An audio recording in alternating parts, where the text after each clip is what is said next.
इस वीडियो को देखने वाले सभी लोगों को सादर प्रणाम। आज के इस वीडियो में मैं आपको बताने जा रहा हूँ एक बाबा, सिद्ध योगी और महान पुरुष के बारे में, जिनके बारे में लोगों का मानना है कि उनकी उम्र 200 से 250 साल से भी ज्यादा है और कुछ लोगों का दावा है कि उनकी उम्र 500 साल से भी ज्यादा थी। अब कुछ लोग कहेंगे कि ये बात सच है क्या भाई, किसी की उम्र 200 से 250 साल हो सकती है। अब इस बात का तो मेरे पास कोई प्रमाण नहीं है, लेकिन मैं बताना चाहता हूँ। एक मैंने न्यूज चैनल की इंटरव्यू देखी थी, तो उसमें उन्होंने बताया था, अपने देश के प्रथम राष्ट्रपति डॉक्टर राजेंद्र प्रसाद जी ने एक बार कहा था कि जब वो छोटे थे, 3 साल से बड़े हुए, तो वो पहली बार बाबा जी के दर्शन करने गए थे। उसके बाद में उन्होंने देखा था कि बाबा जी की उम्र उस समय बहुत बड़ी थी।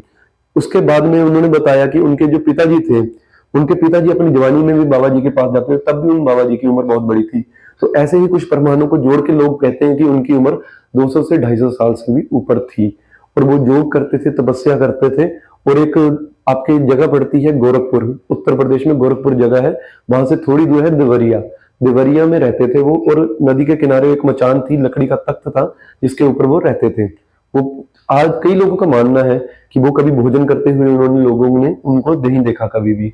और वो किसी को आशीर्वाद देते थे तो उनके सिर पे पाँव रख देते थे, लोग आते थे उनसे बात करते थे तो वो, लेकिन किसी ने कभी उन्हें भोजन करते नहीं देखा, कभी उन्होंने किसी ने नहीं देखा कि वो कभी कुछ खा पी रहे हो। तो ये भी एक फैक्ट था कि उनकी उम्र और उनकी उम्र का रहस्य किसी को भी आज तक साइंटिफिकली नहीं पता कि क्यों एक बंदा, कैसे एक बंदा 200 साल से ज्यादा जी सकता है।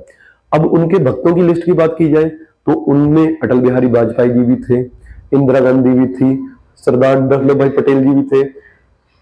तो अब उनके भक्तों की सूची में बड़े बड़े राजनेता और अभिनेता भी आते थे जो कि उनके दर्शन करते थे। लेकिन एक इंटरेस्टिंग फैक्ट क्या हुआ, जो कि कांग्रेस पार्टी से रिलेटेड है।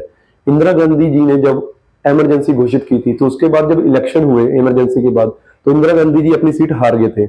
उनके बाद में उनकी बाबा जी में बहुत श्रद्धा थी, तो वो बाबा जी से मिलने गए। तब इंदिरा गांधी जी उनसे मिलने गए तो उन्होंने अपना हाथ दिखा के उनको आशीर्वाद दिया था। तो तुरंत उनके बाद वापस जब इंदिरा गांधी जी आए, तो उन्होंने अपनी पार्टी का, कांग्रेस का चोन निशान बदल के पंजा कर दिया था, जैसे उन्होंने आशीर्वाद दिखाया था। और नेक्स्ट इलेक्शन में इंदिरा गांधी जी बहुत ही बढ़िया जीत से जीते थे। तो ये थे देवराहा बाबा, जिनको बहुत बड़ा सिद्ध योगी, महात्मा और महान पुरुष माना गया है, जिनके काफी लोग फॉलो करते हैं। और आज भी वाराणसी में और आपके देवरिया में उनका एक जगह बना है, स्थान बना है, जहां पर लोग दर्शन करने जाते हैं। और वहां के लोकल लोग उनको बहुत ही अभी तक मान्यता प्राप्त कर रहे हैं और मानते हैं उनको। तो इस वीडियो के लिए बस इतना ही। अंत में कहूंगा कि जय हिंद और जय भारत।